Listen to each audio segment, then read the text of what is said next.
story kicks off with a major throwback to a retro game called Deathman.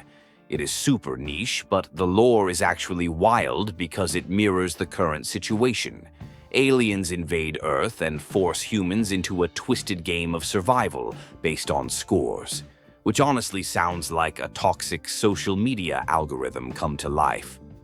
We see a young kid named Damon saying goodbye to a small alien named Fu. It is a classic E.T. moment, but way more intense.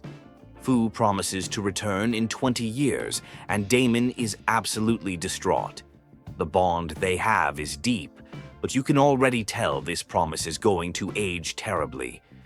Flash forward 20 years, and Damon is now a powerful CEO living his best life. Fu actually returns, but he is not a cute little guy anymore. He is a full-on prince who has been exiled to a prison planet. He brings a squad of alien criminals with him, and the vibes are immediately chaotic and dangerous. Fu reveals he has been wiping out neighboring planets for fun, which is a massive red flag. He introduces his crew of intergalactic convicts and declares they are going to take over Earth. Damon is terrified but falls in line because the power dynamic here is completely lopsided. It is the start of a hostile takeover. The alien invasion begins in earnest, and cities are getting wrecked. The aliens are treating destruction like a game, asking if they can play. Travis Touchdown steps onto the scene with zero fear. He sees these invaders and just wants to throw hands, proving he is still the ultimate badass despite the overwhelming odds. Sylvia shows up to drop the exposition bomb. She introduces the new Galactic Superhero Rankings. The logic is simple. If Travis wants to save the world, he has to kill his way up the ladder of these alien invaders. It is basically the same grind as before, but on a cosmic scale with higher stakes. Travis Touchdown officially enters the chat with his signature monologue. He acknowledges the absurdity of fighting a planet-eating threat, but hypes himself up as the last hero left. He is ready to turn this alien invasion into a personal kill trip, maintaining that confident energy that defines his entire character arc. Travis infiltrates the enemy spacecraft, which is the core of their operation. He finds a weird egg that cracks open, revealing a new threat. The banter here is top tier as Travis mocks the sci-fi tropes while preparing to dismantle the opposition. He treats terrifying alien biology like it is just another Tuesday problem. We get some insight into the alien hierarchy. Some of them are just following orders out of fear of Fu. Travis basically tells them to stop being simps for a tyrant and fight back or die. He offers to end their misery, turning a conversation about destiny into a preamble for a bloodbath. After clearing the first major hurdle, Travis secures the number 10 spot in the rankings. Sylvia immediately pressures him to pay the entry fee for the next fight because capitalism never sleeps, even during an apocalypse. Travis is annoyed but plays along because he knows this is the only way to get to Fu. We cut to a board meeting with Fu and his remaining minions. Fu is absolutely unhinged, threatening to fire, kill anyone who bores him. Damon is sweating bullets trying to keep his alien bestie happy. Fu decides to destroy the planet simply because he is bored, treating Earth like a disposable toy. Fu hijacks the global airwaves to announce the game of conquest. He challenges humanity to stop him, framing genocide as a fun competition.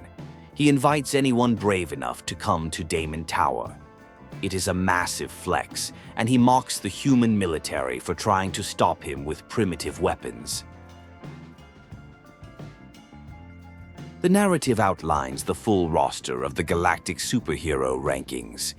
We get names like Gold Joe, Black Knight Direction, and Sonic Juice. It is a rogues gallery of space weirdos. This rollout sets the stage for the boss rush that will define the rest of the story, with Fu sitting comfortably at number 1. Gold Joe, the number 9 assassin, is introduced. He is a mineral smuggler who is trying to suck up to Fu. Fu gives him a shiny rock as a power-up, but warns him not to underestimate Travis. Gold Joe is clearly overconfident, thinking he can secure a quick win to impress his boss. Travis confronts Gold Joe, and the trash talk is immediate. Joe is upset that Travis killed his buddy Black Hole, but Travis literally could not care less. He mocks Joe for being a sore loser before the fight even starts. The tension snaps and they prepare to throw down in a magnetic arena. There is a brief, surprisingly chill interlude where Travis and his crew talk about sushi. It is a moment of calm amidst the chaos, highlighting how mundane conversations still happen during an alien invasion. They discuss the long lines for food, grounding the absurdity of the game in some relatable struggles. The backstory for Gold Joe gets fleshed out. He is a criminal who deals in hazardous materials that can melt anything. The game emphasizes that these rankings are filled with actual scumbags, not just honorable warriors. Travis is essentially doing the galaxy a favor by taking this guy out of the equation. Gold Joe tries to use some magnetic projection mapping tricks to confuse Travis. Travis, being a savvy gamer, immediately calls out the puzzle mechanics. He breaks the fourth wall, complaining about having to do a magnet puzzle in an action game. It is a hilarious meta-commentary on video game tropes. Travis defeats Gold Joe and secures the number 9 spot. As usual, the victory is short-lived because Sylvia demands he hustle for the next fight. Travis tries to ask about his kids and the deeper plot, but Sylvia deflects, keeping him focused on the violence rather than the emotional stakes. The next opponent, Black Knight Direction, is introduced to Fu. He is extremely loyal and promises to slice Travis into pieces. Fu is bored and just wants entertainment. They share a weird moment talking about memories and a lighthouse, hinting that these aliens have complex emotional lives despite being murderous conquerors. Black Knight Direction gets introspective before the fight, talking about a family trip and missing memories. It is unexpectedly deep for a guy who kidnaps people for a living. This adds layers to the enemies, suggesting they are all searching for something meaningful in this violent universe, even if they are villains. The battle takes place in a psychedelic version of Osaka. A local tough guy tries to intervene, but Travis steps in to handle business. The atmosphere is thick with tension as Black Knight Direction uses teleportation tech. Travis is not impressed and calls him a scumbag, ready to end his kidnapping spree. Travis wins again, reaching rank 8. He unexpectedly saves a defeated opponent from falling, showing a rare moment of mercy or perhaps just professional courtesy. Sylvia questions why a bloodthirsty assassin would do that, implying Travis is softening up or has ulterior motives beyond just mindless killing. Fu is getting frustrated with his minions dying one by one. He calls in Vanishing Point, the memory thief. This guy is arguably one of the most dangerous because he messes with your head. The setup implies this next fight is going to be psychological warfare rather than just a physical beatdown. Vanishing Point has a candid conversation with Fu, telling him that everyone secretly hates him. It is a bold move to roast the Supreme Leader to his face. Fu nearly loses it, but Vanishing Point claims he is just being honest. It shows the cracks forming in Fu's leadership. Travis gets an invitation to a concert for Kimmy Love. It is clearly a trap, but Bishop is a huge fan and insists they go. Travis is skeptical but goes along with it because he cannot say no to his friend. It is a classic setup where fan culture clashes with the deadly reality of their lives. The concert turns out to be a rap battle and a duel to the death. Kimmy has returned and she is way more intense than before. The lyrics are packed with dices, and the vibe shifts from a musical performance to a high-stakes fight. It is visually stunning and incredibly chaotic. Travis defeats Kimmy, securing rank 7. He feels bad about killing her because of his rule about women, but she wasn't technically part of the alien rankings. Sylvia points out that the world of killing is brutal, and friends do not really exist on the battlefield. It is a harsh reality check. Velvet Chair Girl, the next assassin, literally ghosts the fight to go to a nail salon.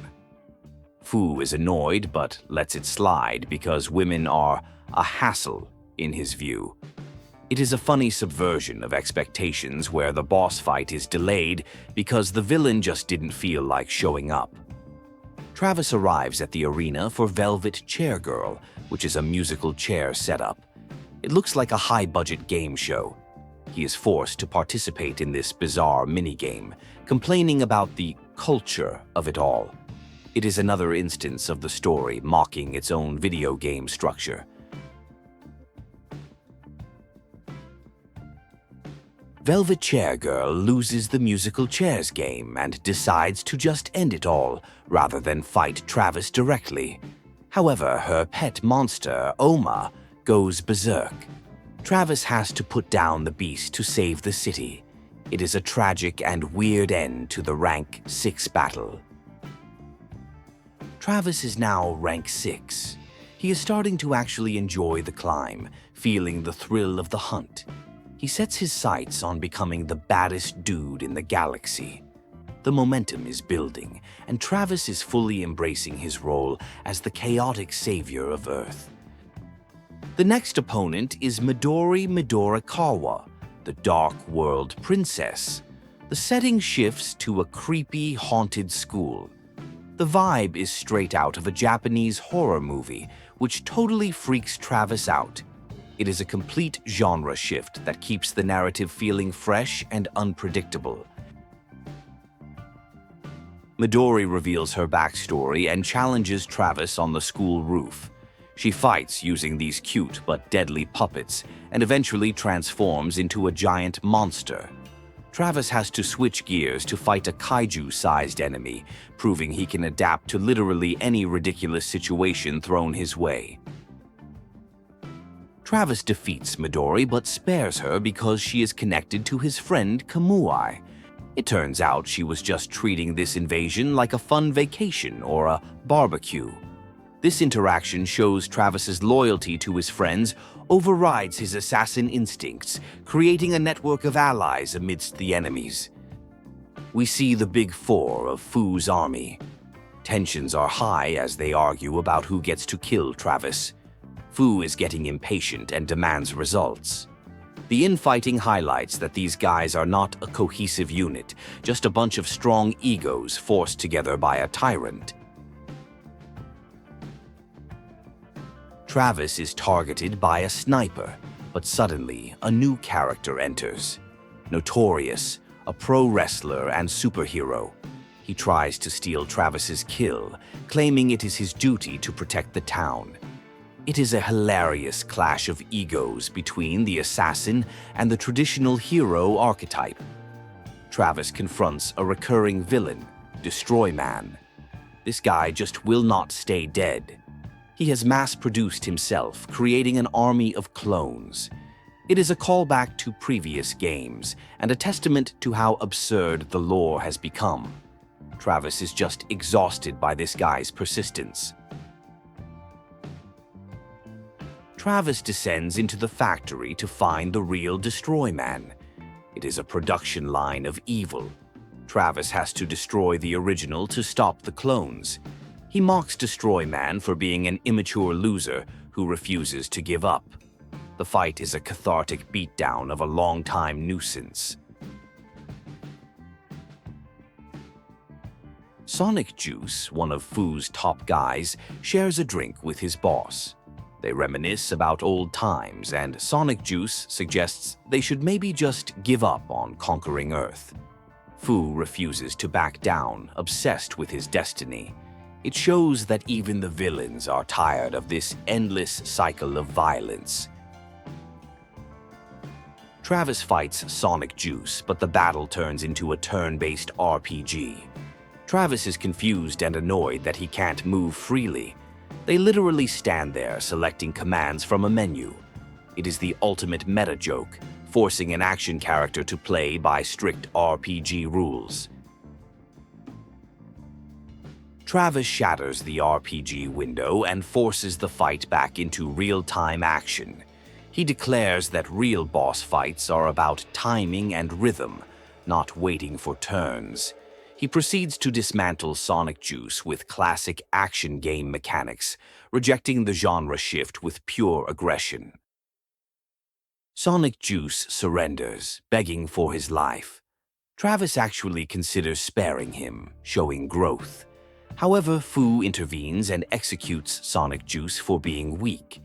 This act cements Fu as an irredeemable monster who cares nothing for his friends, only for power and victory.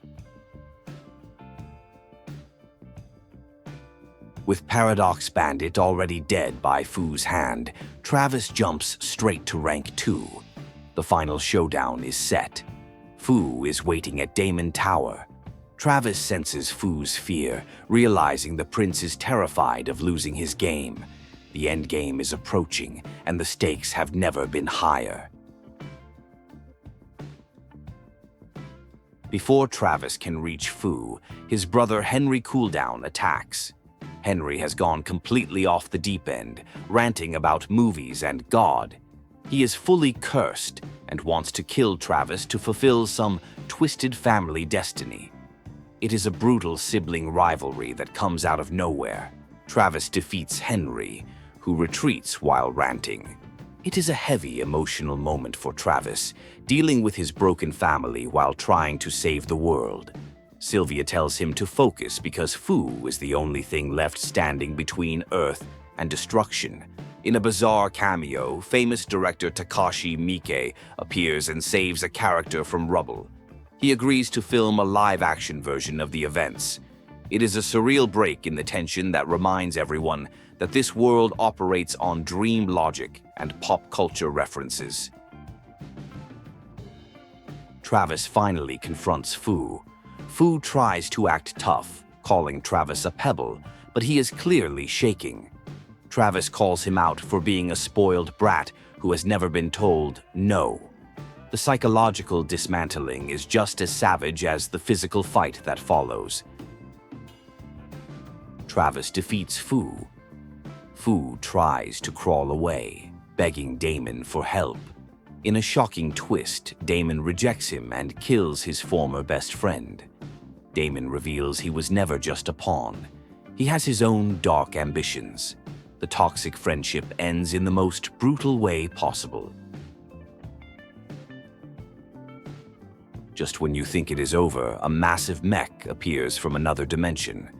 Travis has to jump into his own mech to fight it. The genre shifts again to a full-on robot battle in space. It is the ultimate escalation, throwing every cool trope at the screen for the finale. The battle ends, but things get even weirder. Travis's kids from the future show up with a warning. They tell him that his brother Henry is going to destroy the world, and they need to stop him. The story ends on a massive cliffhanger, setting up a time-traveling family war.